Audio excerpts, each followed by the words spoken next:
Hello दोस्तों, welcome to tech study. मैं हूं प्रशांत। आज हम जानेंगे क्यों चीन और भारत के रिश्ते इतनी तेजी से बदल रहे हैं। तो चलिए जानते हैं कुछ बेहतर। पिछले वीडियो में मैंने आपको बताया था क्यों रशिया भारत का समर्थन नहीं करेगा और उसे करना भी नहीं चाहिए, क्योंकि मुद्दा हमारा है तो हम ही समझेंगे।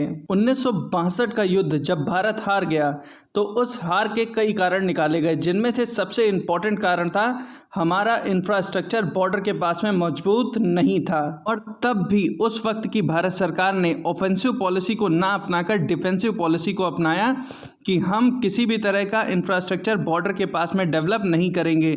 अगर चाइना अंदर की ओर आएगा तो हम उसे अंदर ही हरा लेंगे। और इसी का फ़ायदा उठाकर चाइना 1962 से लेकर 2014 तक के हमारे बहुत बड़े रीजन को ऑक्युपाई कर चुका है। अगर अरुणाचल प्रदेश की मैं आपको बात बताऊं तो करीबन 30 से 35 किलोमीटर का एरिया चाइना ने ऑक्युपाई कर लिया है। वही हरकत ये लद्दाख रीजन में भी करने की सोच रहे हैं। लेकिन 2014 में जब सरकार बदली तो पॉलिसी भी बदली। हमने डिफेंसिव के बजाय ऑफेंसिव होना शुरू कर दिया और बॉर्डर से रिलेटेड जितने भी प्रोजेक्ट थे सबको रिकॉग्नाइज कर दिया। और इन प्रोजेक्ट्स में करीबन 75% प्रोजेक्ट्स कंप्लीट भी हो चुके हैं।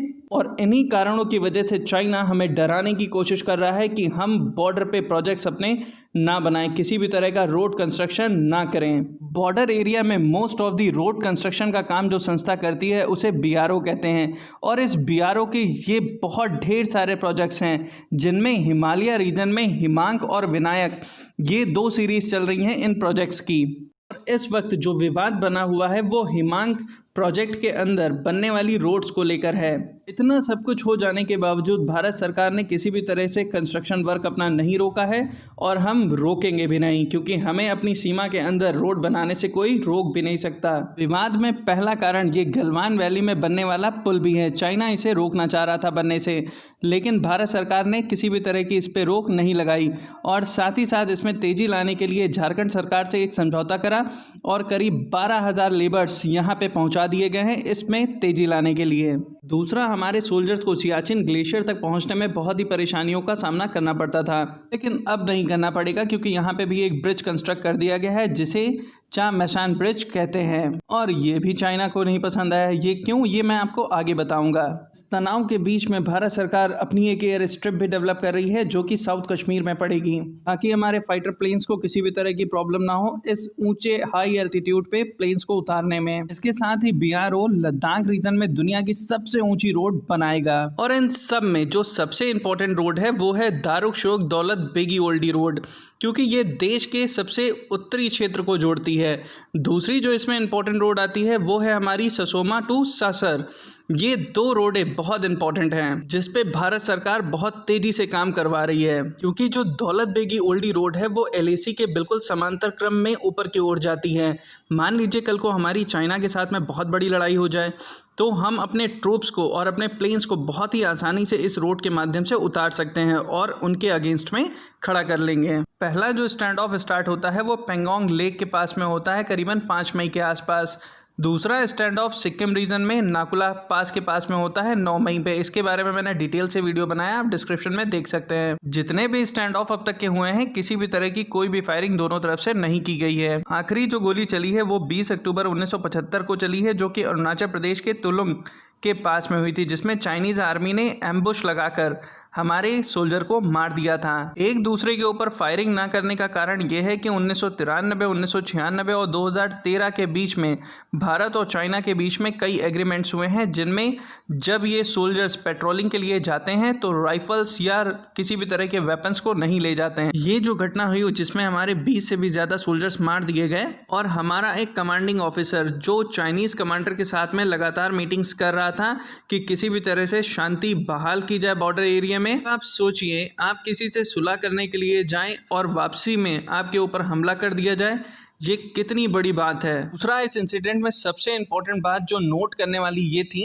कि जब हमारे आर्मी चीफ MM नरवाना देश को बता रहे थे कि जो डी एस्केलेशन का प्रोसेस है वो धीरे धीरे फेस मैनर में आगे बढ़ रहा है और सोल्जर्स पीछे की ओर हट रहे हैं, और उसी वक्त चाइनीज़ सोल्जर्स ने हमारे कमांडिंग ऑफिसर और सोल्जर्स को मार दिया। और इसीलिए हमें चाइना से हमेशा सतर्क भी रहना चाहिए, क्योंकि उसकी कथनी और करनी में बहुत अंतर है। देखिए, उनके कितने सोल्जर्स मारे जाते हैं हमें इससे कोई मतलब नहीं है, लेकिन हमारा एक भी सोल्जर जाएगा तो हमें तो गुस्सा आएगा ही आएगा। चाइना को काउंटर करने के लिए भारत सरकार ने अपना विस्तार बहुत बढ़ाया। उसने अपने संबंध जापान के साथ, ऑस्ट्रेलिया के साथ, न्यूजीलैंड के साथ, कोरिया के साथ, वियतनाम के साथ बहुत तेज़ी से आगे बढ़ाए। देखिए, दुनिया में चाइना एक ऐसा देश है जो विस्तारवादी नीति पे विश्वास रखता है। जैसे उसने तिब्बत को पूरी तरीके से ऑक्युपाई कर लिया, फिर उसके बाद में तुर्कमेनिस्तान के जो पूर्वी भाग थे उनको ऑक्युपाई कर लिया, फिर उसके बाद में मंगोल का जो दक्षिणी भाग था उसको ऑक्युपाई कर लिया, फिर इसके पूर्वी भाग में जो मंचूरिया देश पहले पड़ता था उसको भी इसने पूरी तरीके से ऑक्युपाई कर लिया। फिर अगर नीचे आए तो म्यांमार के ऊपरी यानी कि उसके उत्तरी पार्ट को इसने ऑक्युपाई कर लिया। तो इस विस्तारवादी नीति से ही ये आगे हमेशा चलता रहा है, और इसी विस्तारवादी नीति का परिणाम था कि हमने अपना अक्साई चीन 1962 में खो दिया। इस वक्त का जो विवाद है वो चाइना का डर भी है। देखिए, चाइना का जो CPEC प्रोजेक्ट है वो पाकिस्तान से चलकर पाक ऑक्युपाई कश्मीर तक के जाता है, फिर ये सियाचिन के ऊपर से निकलकर इसके जिंगजियान प्रांत में पहुंचता है, और भारत भी अपना सियाचिन ग्लेशियर तक के अपना प्रोजेक्ट कंप्लीट कर रहा है। तो चाइना को ये डर है कि कहीं ऐसा ना हो कि भारत इस पूरी रोड को ब्लॉकेट कर दे और चाइना से पाकिस्तान जाने का चाइना को टैक्स देना पड़ जाए। यही डर चाइना को मजबूर कर रहा है इस तरीके के कदम उठाने में। इसी वजह से उसने इतने ढेर सारे एग्रीमेंट्स को तोड़ दिया। 1993 में दोनों देशों के बीच में एग्रीमेंट हुआ कि अगर कोई भी सोल्जर हमारा या उनका सीमा के इधर उधर आ जाता है तो तुरंत ही उसको अपनी सीमा में बुला लिया जाएगा। फिर 1996 में दोनों देशों के बीच में एग्रीमेंट हुआ कि अगर तनाव की स्थिति आमने सामने बनती है तो हर तरह का प्रयास करा जाएगा कि किसी भी तरह से तनाव ना बढ़े, चाहे वो बात मिलिट्री लेवल पे की जाए या फिर वो बात डिप्लोमेटिक लेवल पे की जाए। रिश्तों को और मजबूत करने के लिए 2013 में एक एग्रीमेंट साइन हुआ कि दोनों देशों के सोल्जर ऐसी जगहों पे पेट्रोलिंग नहीं करेंगे जहां पे LAC कंफर्म नहीं है। अब चाइना के डर को मैं आपको इस ग्लोबल टाइम्स के आर्टिकल से बताता हूँ। ये ग्लोबल टाइम्स चाइना की सरकार का माउथ पीस है, यानी वहाँ की सरकार को अगर कुछ कहना होता है तो इस ग्लोबल टाइम्स के माध्यम से वो कह देती है।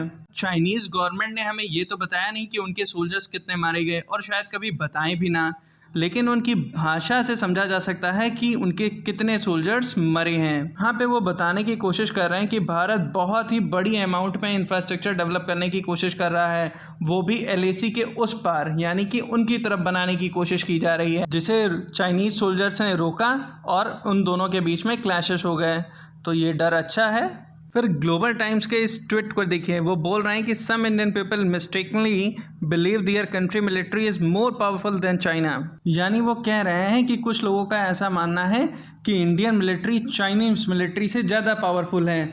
अब आप ज़रा सोचिए कि इतने बड़े लेवल का पेपर अगर इस तरह की बचकानी बातें लिखने लगे तो मामला यानी गंभीर है, यानी नुकसान ज़्यादा हुआ है। ये है ह्यूजिंग का ट्वीट। देखिए, ये ग्लोबल टाइम्स के एडिटर इन चीफ हैं, जो कह रहे हैं कि चाइना लड़ाई करना नहीं चाहता लेकिन डरता भी नहीं है। दूसरे बचकाने ट्वीट में ये क्या कहते हैं कि किसी भी तरह के नंबर को रिलीज़ नहीं करेगी चाइनीज़ सरकार, क्योंकि वो चाइना के लोगों को भड़काना नहीं चाहती है। वो चाहते हैं कि हमारे जो विवाद हैं वो शांतिपूर्वक हो सकें। गूगल करके आप ग्लोबल टाइम्स का पूरा आर्टिकल पढ़ने की कोशिश करिएगा। उस आर्टिकल में आपको समझ में आएगा कि एक तरफ वो क्रिटिसाइज़ भी कर रहे हैं, दूसरी तरफ वो कॉम्प्रोमाइज़ भी चाहते हैं, यानी वो खुद कंफ्यूज है उनको करना क्या है। और इस तरह का कंफ्यूजन हमेशा डर से ही पैदा होता है, तो ये डर अच्छा है। मैं आशा करता हूँ आप सभी लोगों को ये वीडियो पसंद आई होगी। Have a good day and God bless you.